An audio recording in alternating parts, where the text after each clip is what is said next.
سلمیٰ بیگم آج بہت زیادہ خوش تھیں۔ ان کا کئی سالوں سے دیکھا ہوا خواب آج پورا ہو گیا تھا۔ انہیں آج بھی یاد ہے کہ انہوں نے اپنی شادی کے بعد سے اپنی زندگی میں کتنا اسٹرگل کیا تھا۔ ان کا ایک ہی بیٹا تھا، ساحل، جس کے لیے انہوں نے اپنی پوری زندگی قربان کر دی تھی۔ آج برسوں سے دیکھے گئے خواب پورے ہو گئے تھے۔ ان کے پاس اپنا جو بھی کچھ جمع پونجی تھی وہ سب بیچ کر انہوں نے اپنے بیٹے کو باہر بھیج دیا تھا۔ وہ بہت زیادہ خوش تھی۔ بیٹے نے وہاں پہنچتے ہی ماں کو اپنی خیریت کے لیے فون کیا۔ اسی طرح وقت گزرنے لگا۔ تھوڑے تھوڑے دنوں بعد بیٹا ماں سے فون پر اپنی خیریت دیتا اور اپنی ماں کی خیریت لیتا۔ یوں کئی مہینے گزر گئے، لیکن ایک دن سلمیٰ بیگم اپنے گھر کے کچے آنگن میں بیٹھی ہوئی تھی اور فون پر اپنے بیٹے ساحل سے بات کر رہی تھی۔ اچانک ان کے چہرے کا رنگ اڑ گیا۔ نہ جانے ساحل نے ان سے ایسا کیا کہہ دیا تھا، لیکن پھر کچھ دیر بعد وہ چہرے پر جھوٹی مسکراہٹ لا کر کہنے لگی، اچھا کیا بیٹا، بہت اچھا فیصلہ کیا تم نے۔ تم میری وجہ سے بالکل بھی پریشان مت ہونا۔ مجھے تمہاری پسند پر پورا بھروسہ ہے۔ ضرور وہ بھی تمہاری طرح ایک اچھی اور سلجھی ہوئی لڑکی ہوگی۔ میری دعائیں ہمیشہ تمہارے ساتھ ہیں۔ ساحل سنگاپور میں بیٹھا اپنی ماں کو اپنی ہونے والی شادی کے بارے میں بتا رہا تھا کہ وہ ایک ہفتے بعد شادی کرنے جا رہا ہے، اور شرمندگی بھی جتا رہا تھا کہ ماں آپ کے بغیر اکیلے ہی شادی کر رہا ہوں، لیکن میری مجبوری کو سمجھیں۔ جس پر سلمیٰ بیگم اپنے بیٹے کو تسلی دے رہی تھی، مگر سلمیٰ بیگم نے جیسے ہی فون واپس رکھا، ان کا دل ایک دم اداس ہو گیا تھا۔ ہر ماں کا خواب ہوتا ہے کہ وہ اپنے ہاتھوں سے اپنے بیٹے کے سر پر سہرا سجائے۔ اس کے کئی ارمان ہوتے ہیں، کیونکہ ساحل کے پتا بچپن میں ہی مر گئے تھے۔ سلمیٰ بیگم نے کیسے کر کے اپنے بیٹے کو ماں اور باپ کا پیار دیا تھا اور ہر فرض بہت اچھے طریقے سے ادا کیا تھا۔ یوں تو ساحل بھی سلجھا ہوا اور اپنی ماں کی عزت کرنے والا بیٹا تھا۔ گریجویشن کرنے کے بعد ساحل نے نوکری کے لیے بہت بھاگ دوڑ کی، لیکن اسے کہیں بھی اچھی نوکری نہیں مل سکی۔ اس لیے اپنے ایک دوست کے کہنے پر، جو سنگاپور میں جاب کرتا تھا، ساحل سنگاپور چلا گیا۔ جب ساحل نے سنگاپور جانے کا فیصلہ کیا اور اس کے دوست نے اس کی جاب کی بات بھی کر لی تھی، سب کچھ تیار تھا، لیکن مسئلہ یہ تھا کہ آخر اتنا پیسے کا بندوبست کیسے ہو کہ ساحل سنگاپور جا سکے۔ لیکن سلمیٰ بیگم اپنے پتی کے حصے کی زمین کا کچھ حصہ بیچ چکی تھی تاکہ اپنے بیٹے کی آنے والی زندگی اچھی ہو سکے۔ ساحل بھی کہہ رہا تھا کہ ماں، آپ نے ساری زندگی مجھ پر قربان کر دی ہے، اب میری باری ہے۔ ایک بار آپ مجھے سنگاپور جانے دیں، میں آپ کی اور اپنی زندگی بدل کر رکھ دوں گا۔ اور سلمیٰ بیگم نے اپنے بیٹے کی باتوں پر یقین کر کے اپنی زمین بیچ دی اور اپنے بیٹے کے ویزا اور ٹکٹ کا انتظام کر دیا۔ بیٹا سنگاپور چلا گیا اور اسے گئے ہوئے 2 سال گزر گئے۔ اکثر وہ اپنی ماں سے فون پر بات کرتا رہتا۔ سلمیٰ بیگم نے بیٹے سے گھر آنے کے لیے کہا، لیکن بیٹا کہہ دیتا کہ ابھی ٹائم نہیں ہے، چھٹی نہیں مل سکتی، اور یوں بیٹا وہیں کا ہو کر رہ گیا۔ اس نے یہ بھی نہ سوچا کہ میری بوڑھی ماں کا میرے سوا اور کون سہارا ہے۔ اب وہ وہاں پر پوری طرح سیٹل ہو چکا تھا اور اسے پکا ہونے کے لیے شادی بھی کرنی تھی، جس کے لیے وہ سلمیٰ بیگم سے پرمیشن مانگ رہا تھا، یا شاید اسے بتا رہا تھا کہ اگلے ہفتے اس کی شادی ہے۔ بیٹے کی بات سن کر سلمیٰ بیگم کو بہت دکھ بھی ہوا تھا، کیونکہ وہ خود اپنے بیٹے کی شادی میں شامل نہیں ہو سکتی تھی، لیکن اس کا دل سکون سے تھا کہ چلو، بیٹے کی خوشی ہے، میں کیوں اداسی بھری شکل بناؤں، نہیں تو میرا بیٹا کیا سوچے گا کہ میں اس کی شادی سے خوش نہیں ہوں۔ اس لیے اس نے یہ بات اپنے بیٹے پر ظاہر نہیں ہونے دی، اور اس طرح اگلے ہفتے ساحل کی شادی مائرہ سے ہو گئی، جو کہ سنگاپور کی ہی رہنے والی تھی۔ شادی کے بعد جلدی ہی ساحل نے اپنی ماں کو بھی بلانے کا سوچ لیا، کیونکہ وہ انڈیا میں بالکل اکیلی تھی، ان کا اور کوئی سہارا نہیں تھا۔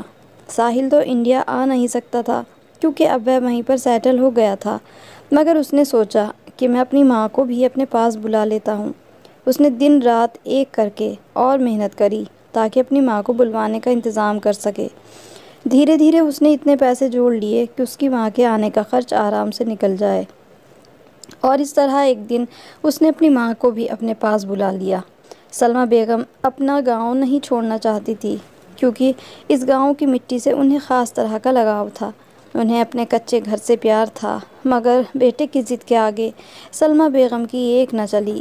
ویسے بھی وہ اپنے اکلوتے بیٹے ساحل کی دوری سے کافی زیادہ اداس ہو گئی تھی، اور ساتھ ہی ان کا بڑھاپا بھی تھا، اس لیے انہیں ایک سہارے کی ضرورت تو تھی ہی۔ وہ اپنے بیٹے کے پاس اس کے ساتھ رہنا چاہتی تھی، اس لیے کیا فرق پڑتا تھا کہ ساحل خود انڈیا آ جائے یا اپنی ماں کو سنگاپور بلا لے۔ جب سلمیٰ بیگم سنگاپور جیسے دیش میں آئیں تو ہر چیز کو پھٹی پھٹی آنکھوں سے دیکھنے لگی، کیونکہ وہاں تو کہیں گندگی یا کچرا تھا ہی نہیں، صاف ستھری سڑکیں تھیں، مگر یہاں پر اپنا پن نہیں تھا۔ مگر بیٹے کے لیے سلمیٰ بیگم نے یہ کڑوا گھونٹ پی لیا تھا، لیکن نہ جانے کیوں ان کی بہو کو سلمیٰ کا وجود کھٹکنے لگا تھا، وہ جیسے اسے برداشت نہیں کر پا رہی تھی۔ ہر وقت سلمیٰ بیگم سے جلی کڑی رہتی تھی، مگر سلمیٰ بیگم بہت صبر والی عورت تھی، اپنے بیٹے کی خوشی کے لیے بہو کے برے برتاؤ کو سہن کرتی رہیں۔ سلمیٰ بیگم کی بہو بہت چالاک عورت تھی، اس گھر میں اپنے ساحل کے علاوہ اور کوئی برداشت نہیں تھا۔ ساحل جب گھر میں ہوتا تو وہ ساس کی خوب سیوا کرتی، ساحل کی نظروں میں اچھا بننے کی کوشش میں رہتی، لیکن جیسے ہی وہ باہر چلا جاتا بہو رانی کے تیور ہی بدل جاتے، اس کا برتاؤ سلمیٰ سے ایک دم بدل جاتا۔ سلمیٰ سے گھر کے سارے کام کرواتی، اس نے اپنی نوکرانی کو بھی چھٹی کر دی تھی، کہنے لگی کہ ساحل پر اور بوجھ نہیں ڈال سکتی، اور سنگاپور میں تو نوکرانی کا خرچہ بھی بہت زیادہ ہوتا ہے۔ سلمیٰ بیگم نے کہا، کوئی بات نہیں بیٹی، میں تمہارا ہاتھ بٹا دیا کروں گی، ہم مل جل کر کام کر لیا کریں گے۔ مگر سلمیٰ کی بہو کسی بھی کام کو ہاتھ نہیں لگاتی تھی، وہ بڑی نازک بنی رہتی تھی۔ سارا دن سلمیٰ کچن میں کام کرتی، برتن دھوتی، کپڑے دھوتی، صفائی بھی خود ہی کرتی، اور ماہرہ رات کا بچا ہوا کھانا اسے کھانے کو دیتی۔ ساحل کام پر جاتا، اس کی بہو اے سی بند کر دیتی تھی، کہنے لگتی کہ ممی اس بار بھی بل بہت زیادہ آیا ہے، آپ کو اپنے بیٹے کی فکر کرنی چاہیے، وہ سارا دن جانوروں کی طرح کام کرتا ہے، آپ کیسی ماں ہیں؟ مجھے تو لگتا ہے کہ ساحل آپ کا سوتیلا بیٹا ہے۔ اور سلمیٰ تو ایک دم دل پکڑ لیتی، کہنے لگتی، ارے بہو نہیں، تم اے سی بند کر دو، مجھے اتنے ٹھنڈے کمرے میں سونے کی عادت نہیں ہے۔ مگر سلمیٰ اپنی بہو کو کیسے بتاتی کہ سارا دن اس کا گرمی سے برا حال ہو جاتا ہے، بند کمرے میں، اوپر سے سنگاپور کی گرمی انڈیا کی گرمی سے 2 گنا تھی۔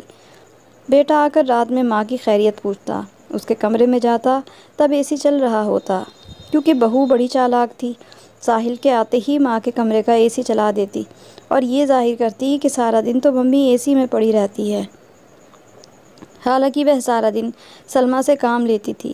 سلمیٰ کی عمر 50 کے لگ بھگ تھی اور ابھی سے ہی اس کے جوڑوں میں درد رہنے لگا تھا، مگر اس نے اپنے بیٹے سے کبھی کوئی شکایت نہیں کی۔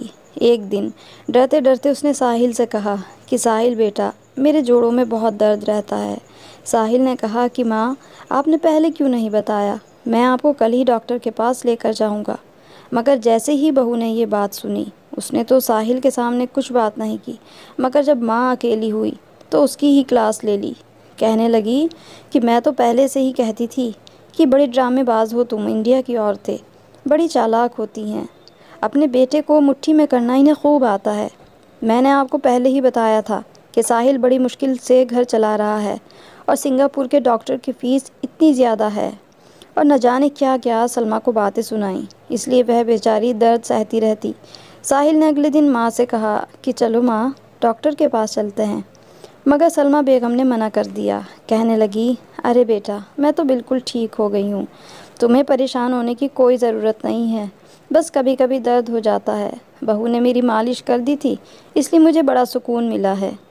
ساحل بھی خوش ہو گیا کہ ماں بہو کے ساتھ کافی زیادہ خوش ہے، مگر جب اس کی ہمت جواب دینے لگی اور دھیرے دھیرے درد بڑھتا چلا گیا، اس نے ساحل سے کہا کہ مجھے واپس انڈیا بھیج دو، مجھے یہاں کا ماحول سوٹ نہیں کر رہا، میرے بچے، مجھے واپس جانا ہے، مجھے اپنے گاؤں واپس جانا ہے، مجھے بڑی یاد آ رہی ہے اپنے گاؤں کی، اگر میں یہاں رہی تو بیمار پڑ جاؤں گی، میں نہیں چاہتی کہ میرے بیٹے پر میرا کوئی بھی بوجھ پڑے، تم پہلے ہی بڑی مشکل سے گھر چلا رہے ہو، تمہاری اپنی بھی زندگی ہے، میری دعا ہے کہ تم ہمیشہ خوش رہو، جب بھی تم انڈیا آنا چاہو میں وہاں پر تمہارا انتظار کروں گی۔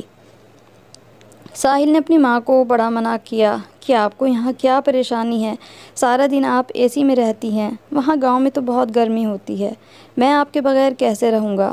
مگر سلمیٰ اپنے بیٹے سے کیا کہتی کہ وہ کن مشکلوں کا شکار ہے، وہ اپنے بیٹے سے کوئی شکایت بھی نہیں کر سکتی تھی، کہنے لگی کہ بس تم مجھے گاؤں چھوڑ دو، ورنہ میں یہاں پر پڑی پڑی مر جاؤں گی۔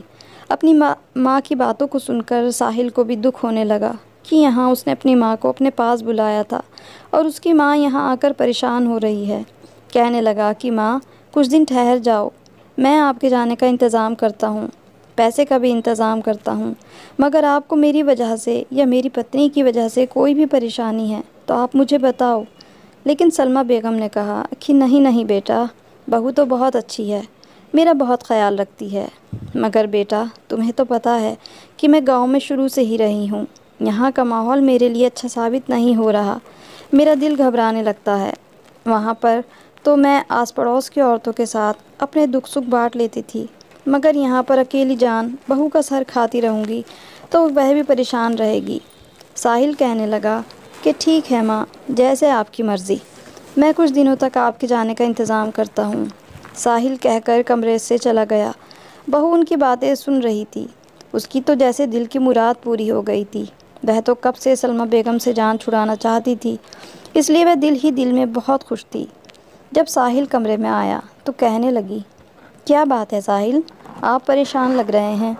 ساحل نے کہا کہ ماں واپس جانا چاہتی ہے، نہ جانے انہیں یہاں کیا پریشانی ہے، میں تو ان کا اتنا خیال رکھتا ہوں، اور تم بھی تو کتنا خیال رکھتی ہو نا ماں کا سارا دن۔ میں نے تو ان کے کمرے میں اے سی بھی لگوا دیا تاکہ انہیں گرمی نہ لگے، مگر نہ جانے ماں کا دل یہاں نہیں لگ رہا، اسی لیے انہیں واپس بھیجنا پڑے گا، مگر ابھی پیسوں کا انتظام کرنے میں کچھ دن لگیں گے۔ ساحل کی پتنی کہنے لگی، میں نے بھی ماں کو بڑا سمجھایا کہ یہاں پر آپ کو کیا تکلیف ہے، میرا بھی دل بہل جاتا ہے ان کے ساتھ، مگر نہ جانے انہیں تو رٹ ہی لگ رہی ہے۔ مجھے تو لگتا ہے کہ انہوں نے مجھے صحیح طرح سے قبول ہی نہیں کیا، جو بھی میں کھانا انہیں بنا کر دیتی ہوں اس میں 100 کیڑے نکالتی رہتی ہیں، کہتی ہیں کہ کھانا پھیکا ہے، دوپہر میں جوس بنا کر دوں تو کہتی ہیں کہ اس میں میٹھا کیوں ڈالا ہے، کیا مجھے شوگر کروائے گی۔ ساحل کی پتنی ساحل کے کان بھرنے لگی، تاکہ اگر اس کا ارادہ ماں کو بھیجنے کا نہیں بن رہا تو اب پکا ہو جائے۔ ساحل اپنی پتنی کی باتیں سن کر حیران ہوا تھا، کیونکہ ساحل جانتا تھا کہ ماں ایسی نہیں ہے، وہ بڑی صبر والی عورت ہے، نہ جانے پھر میری پتنی کے ساتھ ایسا کیوں کر رہی ہیں۔ اس کے دل میں بھی بال آ گیا تھا، شاید ماں نے میری پتنی کو قبول نہیں کیا کیونکہ وہ میری شادی وہاں گاؤں میں کرنا چاہتی تھی۔ ساحل کا موڈ آف ہو گیا تھا۔ پتنی نے کہا کہ ماں کو تو بس ہر ٹائم واپس جانے کی دھن سوار رہتی ہے، یہ بھی نہیں سوچتی کہ بھلا واپس بھیجنا کون سا آسان ہے، تمہاری 2 مہینے کی سیلری انہیں واپس بھیجنے میں لگ جائے گی، لگتا ہے مجھے ہی کوئی انتظام کرنا پڑے گا، آخر میں تمہاری پتنی ہوں، تمہاری مشکل کی ساتھی ہوں۔ ساحل اپنی پتنی سے بہت اٹریکٹ ہوا، کہنے لگا کہ تم بہت اچھی ہو، میں بہت لکی ہوں جسے تمہاری جیسی وائف ملی۔ اور ساحل کی پتنی دل ہی دل میں مسکرانے لگی، کیونکہ اس کے دماغ میں ایک نئی اسکیم آ گئی تھی۔ وہ جلد سے جلد ماں کو واپس انڈیا بھیجنا چاہتی تھی۔ اگلے دن اس نے اپنی ساس کے بندے اتار کر سنار کو بھیج دیے۔ کہنے لگی، ممی اگر ساحل کے انتظار میں بیٹھی رہو گی تو 4-5 مہینے تو یہیں بیٹھی رہو گی، کیونکہ 4-5 مہینے سے پہلے انتظام نہیں ہوگا پیسوں کا۔ آپ ایسا کریں کہ یہ بندے بیچ کر میں آپ کو واپس بھیج دیتی ہوں۔ سلمیٰ بھی تیار ہو گئی کہ چلو کسی طرح بہو سے چھٹکارا مل جائے۔ جب پیسوں کا انتظام ہو گیا اور سلمیٰ کو ساحل اور اس کی پتنی ایئرپورٹ پر چھوڑنے گئے تو سلمیٰ کی آنکھ میں آنسو تھے، کیونکہ انہیں اپنے بیٹے کی جدائی اپنی بہو کی وجہ سے برداشت کرنی پڑ رہی تھی۔ کاش اس کی بہو اچھی ہوتی تو وہیں سنگاپور میں ہی رہنا پسند کرتی، مگر اس نے کبھی بھی زبان سے شکایت نہیں کی، نہ ہی کبھی ساحل کے کان بھرے، اور انڈیا کے سفر پر نکل گئیں۔ سلمیٰ کے جانے کے بعد ساحل اور اس کی پتنی اپنے نارمل زندگی میں آ گئے۔ اس کی پتنی بڑی خوش رہنے لگی تھی کہ اب تو ساس کا کوئی جھنجھٹ نہیں ہوگا، مگر یہ خوشی اس کے کچھ ہی دنوں کی مہمان تھی، کیونکہ اب اس کی طبیعت اکثر ہی خراب رہنے لگی تھی، اور وجہ اسے بالکل بھی سمجھ نہیں آ رہی تھی کہ کیا وجہ ہے۔ ساحل بھی اپنی پتنی کی طبیعت سے ایک دم پریشان ہو گیا، کہنے لگا کہ کیا بات ہے، تم دن پر دن کمزور ہوتی جا رہی ہو اور تمہارے بال بھی گرنے لگے ہیں۔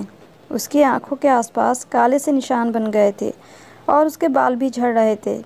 اب تو اس کو بہت ٹینشن ہونے لگی تھی، پھر پتہ نہیں اس کے ساتھ کیا ہو رہا ہے۔ ساحل بھی بہت پریشان تھا، اور جب انہوں نے ڈاکٹر کو دکھایا، ڈاکٹر نے کچھ ٹیسٹ لکھ کر دیے۔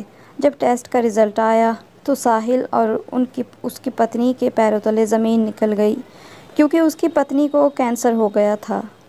ساحل نے تو اپنا سر پکڑ لیا کہ اس کی اتنی اچھی بیوی کو اتنی خطرناک بیماری کیسے لگ گئی، مگر شاید یہ اس کے برے کرموں کا ہی نتیجہ تھا۔ مگر ساحل اس بات سے انجان تھا۔ سنگاپور میں کینسر جیسی بیماری کا علاج بہت مہنگا تھا۔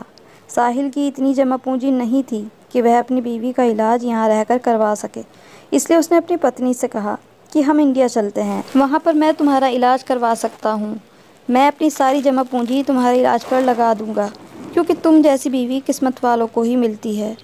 اس کی پتنی رونے لگی۔ کہیں نہ کہیں اسے اپنی ساس کے ساتھ کیا برتاؤ یاد آنے لگا۔ وہ ساحل کو کیا بتاتی؟ ساحل اپنی پتنی کو انڈیا لے کر آیا اور اسے اسپتال میں ایڈمٹ کرا دیا۔ اس کا علاج یہیں پر ہونے لگا۔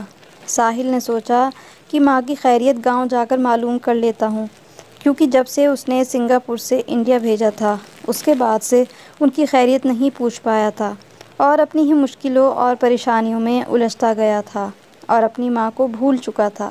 یہی سوچ کر وہ گاؤں کے سفر پر نکل پڑا۔ اس نے جیسے ہی اپنے گھر میں قدم رکھا، سامنے کا نظارہ دیکھ کر اس کے رونگٹے کھڑے ہو گئے، کیونکہ اس کی ماں بستر پر پڑی تھی۔ اس کی ماں کے پاس اس کی پڑوسن بیٹھی تھی جو سلمیٰ سے پوچھ رہی تھی کہ آخر تم اپنے بیٹے کو فون کر کے بتا کیوں نہیں دیتی کہ تم کس حال میں ہو؟ ایک ہی تو بیٹا ہے تمہارا، اسے بھی تمہاری کوئی چنتا نہیں ہے اور اپنی پتنی میں مگن ہے۔ جس پر سلمیٰ کہنے لگی کہ میں اپنے بیٹے کو پریشان نہیں کرنا چاہتی، میں نہیں چاہتی کہ ساحل اور اس کی بیوی کے بیچ رشتہ خراب ہو، اس لیے انہیں ان کے حال پر چھوڑ کر آ گئی ہوں۔ پھر پڑوسن کہنے لگی کہ کم سے کم اپنی بہو کے بارے میں کچھ تو کہتی اپنے بیٹے سے۔ اس نے مجھ پر ہر ظلم کیا ہے، مگر میں اپنے بیٹے سے کبھی شکایت نہیں کی۔ وہ ہمیشہ خوش رہے اپنی پتنی کے ساتھ، میں اپنی زندگی کے دن اس کی یاد میں گزار دوں گی۔ جس پر پڑوسن کہنے لگی کہ کتنی ظالم بہو ہے تمہاری، جس نے تمہیں باسی کھانا کھلا کھلا کر تمہاری یہ حالت کر دی، حالانکہ تم یہاں سے کتنی صحت مند اور تندرست گئی تھی، اب بالکل بستر پر پڑی ہو۔ ساحل باہر کھڑا یہ ساری باتیں سن رہا تھا اور اپنی ہی نظروں میں گرتا جا رہا تھا۔ جس پتنی کو وہ اتنا اچھا اور نیک سمجھ رہا تھا، وہ اصل میں کیا نکلی تھی، اور اس کی ماں کے بارے میں اپنی پتنی کے منہ سے غلط باتیں سن سن کر اس نے اپنی ماں کی خیریت تک پوچھنا چھوڑ دی تھی اور پوری طرح اپنی پتنی کے بس میں ہو گیا تھا۔ وہ ماں کتنی اچھی تھی جس نے اپنی زبان سے اپنے بیٹے سے شکوہ تک نہیں کیا تھا کہ تمہاری بیوی کی وجہ سے اس کی یہ حالت ہو گئی ہے۔ وہ جلدی سے اپنی ماں کے پاس گیا اور ان سے لپٹ گیا اور رونے لگا، ان سے معافیاں مانگنے لگا، کہنے لگا کہ شاید اس لیے میری بیوی کو کینسر کی بیماری ہو گئی ہے، اسپتال میں وہ ایڈمٹ ہے، اگر اس کی یہ حالت نہ ہوتی تو میں اسے خود معاف نہ کرتا، اپنے آپ اسے چھوڑ دیتا، جس نے میری ماں کو اتنا پریشان کیا اور بیمار کر دیا۔ سلمیٰ نے بات سنی تو تڑپ اٹھی، کہنے لگی کہ مجھے فوراً اس کے پاس لے چلو۔ سلمیٰ نے خود پر کیے گئے سارے ظلم ایک دم سے بھلا دیے۔ جب وہ بیٹے کے ساتھ اسپتال پہنچی تو بہو کی حالت دیکھ کر انہیں بہت دکھ ہوا، کیونکہ سلمیٰ نے کبھی بہو کو بد دعا نہیں دی تھی، لیکن اوپر والا انسانوں پر کیے گئے ظلم کا بدلہ اس دنیا میں ہی دے دیتا ہے۔ وہ بستر پر پڑی تھی، اس کی آنکھوں کے نیچے کالے نشان تھے اور آنسوؤں سے اس کا چہرہ بھیگا ہوا تھا۔ اس نے سلمیٰ کے سامنے ہاتھ جوڑ دیے اور بہت رونے لگی۔ سلمیٰ سے یہ دیکھا نہ گیا، اس نے اپنی بہو کو سینے سے لگا لیا اور خوب پیار کیا۔ سلمیٰ نے نمازیں پڑھ پڑھ کر گر گڑا کر بہو کی زندگی کے لیے دعائیں کرنی شروع کر دی، جو کہ قبول ہو گئیں، اور 6-7 مہینے کے لگاتار علاج کے بعد آج بہو اسی گاؤں میں سلمیٰ اور ساحل کے ساتھ رہنے لگی۔ اب وہ سلمیٰ کی دل و جان سے خدمت کرتی تھی۔ تو یہ تھی ہماری آج کی کہانی کے بارے میں آپ کی کیا رائے ہے، ہمیں کمنٹ کر کے ضرور بتائیے گا۔ کہانی اچھی لگی ہو تو اس کو لائک اور شیئر ضرور کر دیں، ساتھ ہی میرے چینل پر نئے ہیں تو سبسکرائب کر لیں اور نوٹیفیکیشن بیل کو بھی آن کر لیجئے۔ ایسی ہی کہانیوں کے ساتھ پھر ملیں گے، تب تک کے لیے goodbye and thanks for watching.